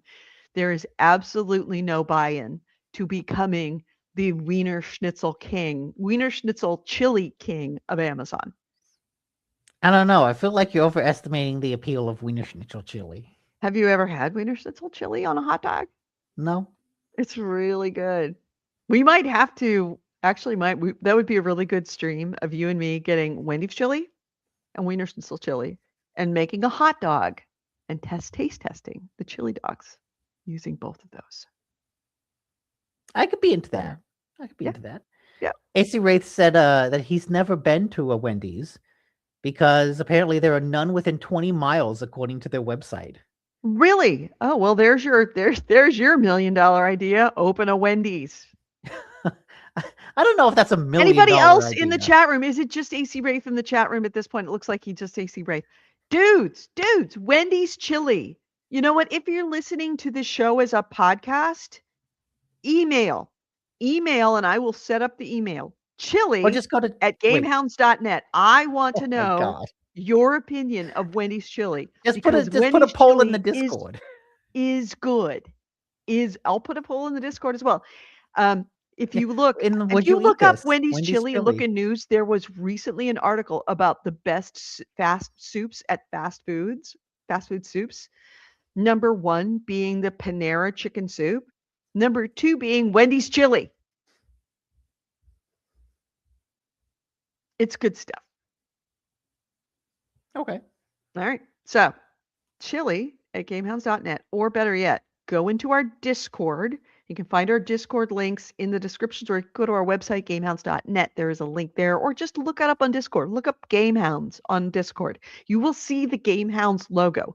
Go into that Discord, join it, and vote. All right. Anyway, so that was not only my one article, but my one tangent. We only get one tangent per episode. No, we get one tangent each per episode. Okay, yeah. My final story was a leak that came out on like a Chinese website that NVIDIA is indefinitely delaying their RTX mid 50 series cards. So right now, the RTX like 5070, 5080, and 5090 were the most recent cards to come out. Normally, they'd have like a mid-series refresh, like a PS5 Pro equivalent. And those were the RTX 50 Super cards. They're delaying those RTX 50 Super cards indefinitely. And a lot of the speculation is that that's because with this bottleneck of memory that's impacting the production pipeline of new cards, and NVIDIA would just rather make the cards that they are making and sell them to AI companies than create this new consumer level card. Yeah. That doesn't surprise me at all. I don't blame them. And, huge props to, what's the name of the guy that's head of NVIDIA? I don't know. Mr. Leather Jacket? Yeah, NVIDIA CEO. Jensen Huang. I'll give props to NVIDIA. That is something completely unrelated. In California, there is going to be a proposition to create what they're calling a billionaire tax, which is a one-time payment of 5% extra 5% income tax to billionaires, people that make $1 billion, $1,000 million, 1% one-time charge that they can actually spread out over 4 years. So they could either do 5% once, or 4% over 4 years, or 1% over 4 years, or over 5 years. And there has been no end of articles about billionaires. 3, 4. Was it? No, that was 5. That was 5. I missed one. Nick sneezed. There's been no end of articles locally about how billionaires are like, fuck this, we're leaving, we're going to Texas. A bunch of billionaires apparently moving to Texas. Jensen Huang, arguably one of the richest people in California, is like, that's fine. That's okay. That's not going to affect me in the least. It is not going to affect how I live. It is not going to affect me. And it's a small price to pay to be in the center of where technology is. There's a reason why we're in California. This is where technology is. This is where the best and the brightest are. So I'm not moving. I love it here. And it's a small price to pay to ensure that other people can live here too. Essentially, it's going to go to cover healthcare costs, hopefully help subsidize healthcare now that the federal government is no longer providing subsidies for the marketplaces, for healthcare marketplaces.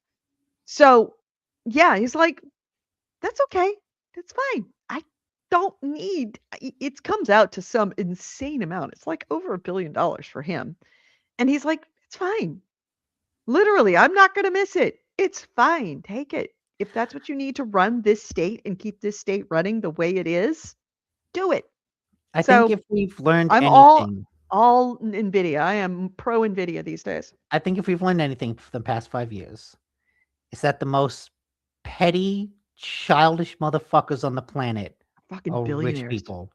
Those fucking Yes. billionaires are just Yes. so Yes. goddamn petty, cheapskate motherfuckers. Yeah. Yeah. They are. And I'm comfortable. I'm totally painting out that of with touch. I'm Totally no out of painting touch it, of painting it with broad strokes. Every billionaire, every single one, is a petty motherfucker. petty cheapskate motherfucker. Mm-hmm. Bill Gates, oh yeah, he donated a lot to charity. Petty cheapskate motherfucker. Well, Don't that was care. Melinda made him do that. Melinda did. Bill, petty Bill's a cheapskate motherfucker. petty cheapskate motherfucker. Mm-hmm. Yeah. So that's Oh yeah. So what as you're gonna do. yeah. So with Nvidia, that was my story about Nvidia. That Yeah. yeah, we're not gonna see a mid tier, mid series refresh like the PS5 Pro equivalent of cards because of memory shortages. Mm-hmm. So that also calls into question, what will the 60 series be, if there will be a 60 series? There may not. I mean, there'll be a 60 which series also, for Enterprise, but I yeah, don't think there'll be a 60 series for but also like that kind of forces the consumers. question, is that okay? Yes. Because do we need, what exactly does this card get you over a 40 series that is like significant? The visual gains and the processing gains have been descending rapidly. It is a what's the term for it? Like the more you go, you're diminishing returns. Mm-hmm. We've been Right. seeing diminishing returns of hardware in gaming for a long time. And at a certain point, we're just going to have to accept that, like, we don't need new hardware. At least not like every 10 years. Maybe that cycle needs to increase to like 15 to 20 years. Video cards have tried to do what Apple does with iPhones. Is that they release a new iPhone every year. But here's the thing, even the iPhones are hitting diminishing returns. Yes, exactly. Exactly. And they have been for a very, very long time. And it used to be that I was a person that said, I'm not giving up my old iPhone. It's fine. I don't need it for anything more. And I would catch unbelievable shit from people like, you've got to get a new iPhone, dude. You're running on an iPhone 6. They're currently iPhone 11. You don't need another one. You need another one. I'm like, no, I really, really don't. I'm fine with my iPhone 6. And, I got an iPhone 16 because, I was seeing what Chris had on his iPhone 15. And when he went up to an iPhone 16, I'm like, that's kind of nice. Okay, I'll get a 16. And I to mean, be when honest, you upgrade to I spent something $1,000 pretty on this close. thing, and it doesn't really do any more than what my old one did. It maybe does it a little faster, which I guess is worth it, but I don't see me changing this phone at least for another 7 to 8 years unless something really, really upgrades. As long as the battery works, as long as everything loads properly and I don't get like, "Oh, you can't use this app anymore because it doesn't work anymore on your phone," which was what happened with my old phone is that my company forced me to upgrade because it Mm. had they couldn't install the security software that they needed to for Vituity, But the see, healthcare now, company. when you upgrade the phone, there's a bunch of apps that no longer run on it because they're not upgraded. I I have have a a ton of those. I I have a have a ton folder of on those. this phone that's just games that are no longer supported, so that Mhm. if I want to play them, I can go back to the old iPhone. But like, Yeah. there's when you upgrade, you're leaving apps behind. Right. Right. So I think that NVIDIA very much has been buying into the iPhoneification of you gotta get a new one out every single year because everybody buys a new one every single year, whether they want it or not, because they like to swing their dick around and say that I have the latest graphics card. But I think that given the economics now, not only of just the dollars and cents economics, but also the economics of manufacturing when it comes to creating these new consumer products that they don't have ready access to the components in order to make them possible, having that squeeze from both ends, not only in the manufacturing and the purchasing, I think that there has to be a reality that you can't do a new one every single year. You I think do a new one when there is a significant upgrade. I think that's why NVIDIA is very happy for the AI boom because they can They're cash in on that. and they Has can stop the doing that thing that they do. But also, like, they were hitting the limits of the consumer market, right? They Mhm. As a public company, they needed to grow, and their product just wasn't giving the same returns year to year. NVIDIA actually was pretty invested in AI before AI became the big buzzword of the decade, because they were using it for frame generation. They were Mhm. using it to, you know, upscale. They were using AI to kind of fake visual boosts that they couldn't get from the actual hardware. So they were already like, we're investing in AI because that's a way to fake gains that the hardware can't actually produce. And then everyone wanted NVIDIA cards for AI production itself. Mhm. AC Ray says, I have a $60 Android variant phone. It does everything I need. It has a great battery. Yeah, I couldn't use that because that wouldn't be able to do all the things I need to do since I do a significant amount of work on my phone. I'm thinking of you a work phone. No, they just give me money for my phone. Hmm. I get $100 a month, $150 a month for my work. That's for phone. Okay. Usually they like give people a work phone. Nah. Okay. Why? When they could just give you money every month. I don't know. I know people that have two phones. One's a work phone, one's a personal Nah. phone. Nah, nah, nah, nah. Oh, hi, Shepard. No, we're not that big a company. We only have 26 employees now. Well, 27 now as of the beginning of the year. 27 employees. We're not that big a company. That's only $27,000 to buy everyone a new iPhone. They would rather just give us $1,000 on our of cash at the Christmas party, which is what you got to see. Yeah. That which isn't our Christmas bonus, incidentally. That wasn't our Christmas bonus. Our Christmas bonus was our prop Ow, was ow. we get our profit sharing at the end of the year, which was That's nice. another more than well, it was four figures, but it was mid four figures. So Nice. that goes into our account, but that gets taxed. But then there's this little like, here's a little Christmas present for you You know what they that's should do next year not if they taxed. really want to pass out something valuable?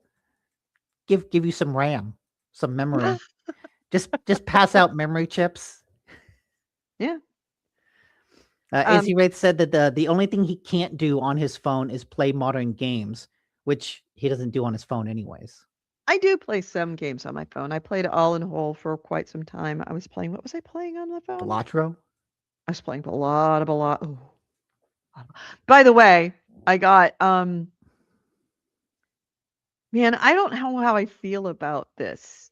Is it okay as the girlfriend to be the recipient of all of the stuff that when he upgrades it, he gives me Yes. the old one? Yes, absolutely. 100%. But he's very irresponsible in doing this. That just works out for you, Like which he also works out for me. right, and I keep telling him just put a bow on it and make it my Christmas present. So and he won't do that. He's like, that's not a Christmas present. I'm like, yes, it is. So he had never, prior to me, did not own a Roomba. And he bought a Roomba mid last year, the top of the line Roomba that they have, Mhm. and loved it. And then Christmas time came around and he's like, I kind of want to get one for downstairs. And then he saw that there were massive sales on these other ones. And so then he got one that's not Roomba. That's not like the super duper one. It's the super duper one is now I want to say Roboblox or Roblox. It's not Roblox, but Robo something that makes a and they were, I think they're $1,200, but he got Ooh. them for $800, and he decided that he wanted one for downstairs that does mopping. And then he got that and saw that it was on sale, so he got two, one for upstairs, one for downstairs, which means that the not even a year old top of the line Roomba was mothballed, and he gave it to me, and it's sitting brought it over and brought it to me. It's like the TV set. It's like a 77-inch OLED, but he wanted one slightly bigger, slightly newer, so he gave me the 77-inch OLED and the $900 Roomba.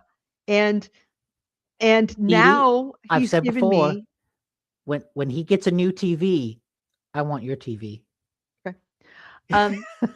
And now I will happily benefit from this downstream effect because you know what? You know what's going to happen? I'll give my TV to my dad. that's All right. of his TVs are just my old TVs. See, Chris is fuck, what's the term? Trickle down economics. This is trickle down economics at work. This is trickle down economics actually working. So Mhm. the latest one is that he bought a brand new iPad over Christmas. Top of the line, biggest one to make. So he Okay. took his because Claire she didn't like her old iPad anymore because I don't know. It had a fingerprint on the screen. Yeah, or something. So he's like, okay, I'll buy a new iPad and give her my old one. But then her old iPad, I'm going to give to you. And I'm like, put a bow on it. And that's my Christmas present. And he's like, I don't like the fact that you're playing All in Hold and Balatro on your phone. That's ludicrous. I'm like, why is it ludicrous? Isn't he playing Balatro on his phone? No, he plays it on his iPad. Okay. He goes, you got to play it on an iPad. And I'm like, the only thing I use my iPad for is to read books. And when I'm at your house, I use my phone. And he's like, no. Get the iPad. Take the iPad. I'm like, then put a bow on it. It's my Christmas present. He goes, no, I can't do that. I'm like, yes, you can. His ice maker, his super duper, like those pellet ice, that special kind of ice that you can chew very easily. He really likes that ice. So he bought an ice maker like that, a top of the line GE ice maker. I think it was like $900. Oh my So god. there's a new one out that's $1,100. So he's getting rid of the What- old one. He goes, do you want the ice maker? I'm going to give you the ice maker. I'm like, I don't need an ice maker. Wait, what new technology is there in the field of ice making that requires an update to the hardware? What does the new one do? I don't remember what the new one does. How does it make ice better? I think the old one is Wi-Fi enabled. What does this one do? I don't remember. Why do you need a Wi-Fi enabled ice maker? So that you can tell it to make ice in the morning and then stop making ice at night? Why does that have to be Wi-Fi enabled? That's called a timer. Because then you're like lying in bed and it's like, okay, I'm awake now. Turn on the ice maker. Why do I need to You know what? You know what else makes ice? Freezers. Freezers. I know. No, he has a refrigerator that does that too. Don't worry. Yeah, AC Ray says, I think you can at least skip a generation of ice maker. Apparently not. Is this what's okay? the diminishing returns for ice maker machine? So I'm in a position that I cannot possibly encourage him to purchase something new, because what ends up happening is that I get it and I'm feeling guilty that I'm like billing my house with last generation. I mean, if you think about it, just where I'm looking right now, oh, then there's the toaster oven. Okay, that's Because at the least old toaster oven, no, the only that's at difference least between a the old toaster useful oven and the kitchen new thing. toaster oven is the It's- new toaster oven had an air fry feature on it, which incidentally is terrible. My air fryer is much better, Oh, and I bought it for $30 and it's a fantastic air I fryer. was gonna say that would be a good feature because air fryers are really useful. No, but just buy a $30 air fryer. It does a better job. But so I'm looking at, I think those are $400. That was $900. This is like a what? $3,000 television. So we're looking at many thousands of dollars of stuff that is just where I can see it from where I'm sitting right now that I've inherited, not including the new iPad, which is a 2-year-old iPad. And I'm So okay, conflicted. listen. This is bothering me. Did you at any point say you should upgrade X so that you could get the previous version of X? I don't want him No. to do it because I feel guilty because I know that I'm Then- going to get but it, there and you I feel go. like a gold digger. But there you go. You didn't. You didn't. Therefore, you are free from guilt. You are benefiting through no additional action of your own. It's like the rain. The rain is coming and it hits the mountains and it falls down the rivers into the streams into the ocean, and that's going to happen no matter what. You are just a guy with a little mill, a little like water mill on the river who's just benefiting from the rain. The rain No. comes and it feeds the river, and you're just like, I'm taking all the benefits. This mill is buying me TVs, and it's just gonna go on its own. I feel like one of those fish that like go into sharks' mouths that they'll actually open their mouth for to clean out all of the little leftover bits of dead animal in the shark's mouth. Mm-hmm. I Yeah. feel like that. And you know what? Those fish are I'm s- useful. Those fish are important. The Yeah, sharks they need are. those fish. The sharks do need those fish, but I feel bad. I really feel bad. You know what? Has your friend, hmm next time he gives you something, I'll take it for you. Okay. You can just give it to me instead. All right. Yeah, he just spent all of that money on the Roombas, and then CES came out. Have you seen the new one that I came heard- out that's got I the heard that- legs? I heard that there was one that could go upstairs. Right. Yeah, he's like, I could get rid of both of those and get one that can go upstairs. I'm like, Well, here, I'll tell you dude, what. you just bought them. You're not even 2 months old.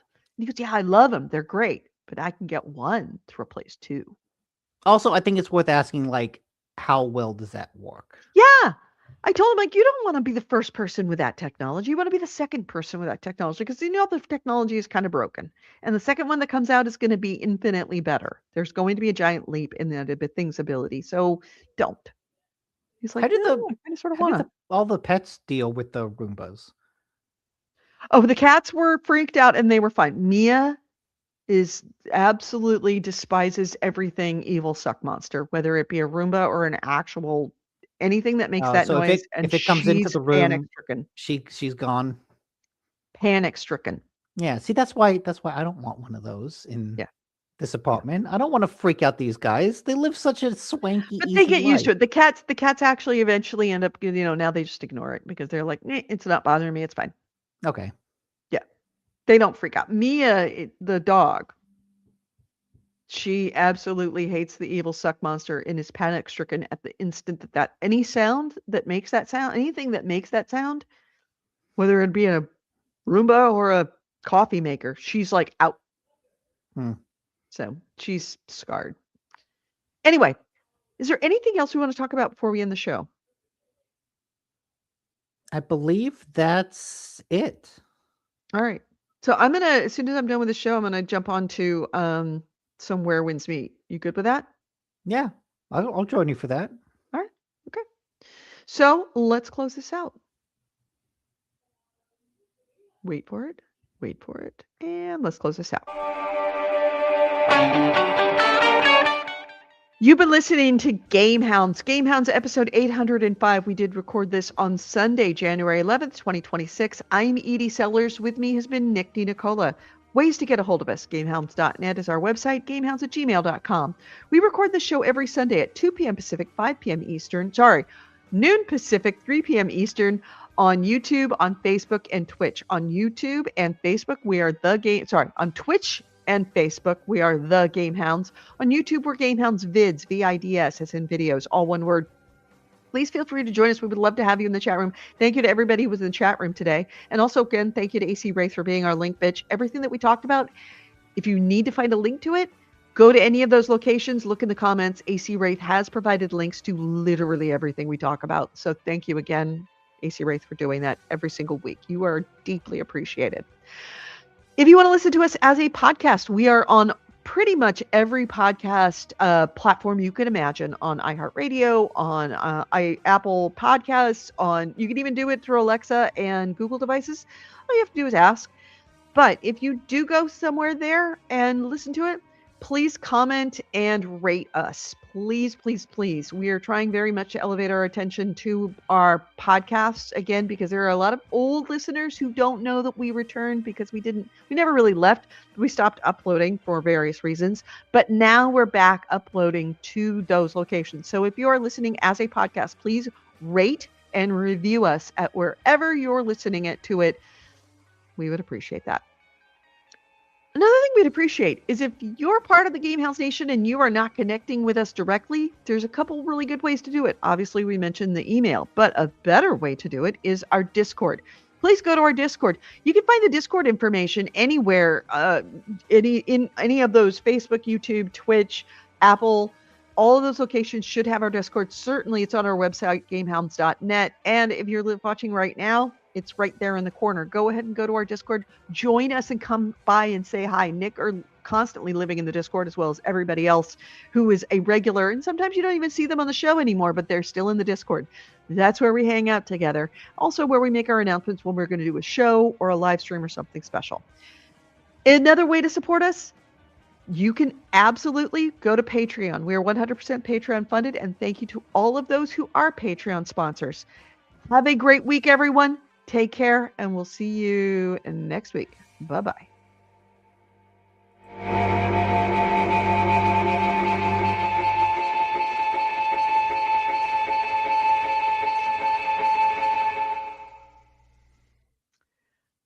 And we're out.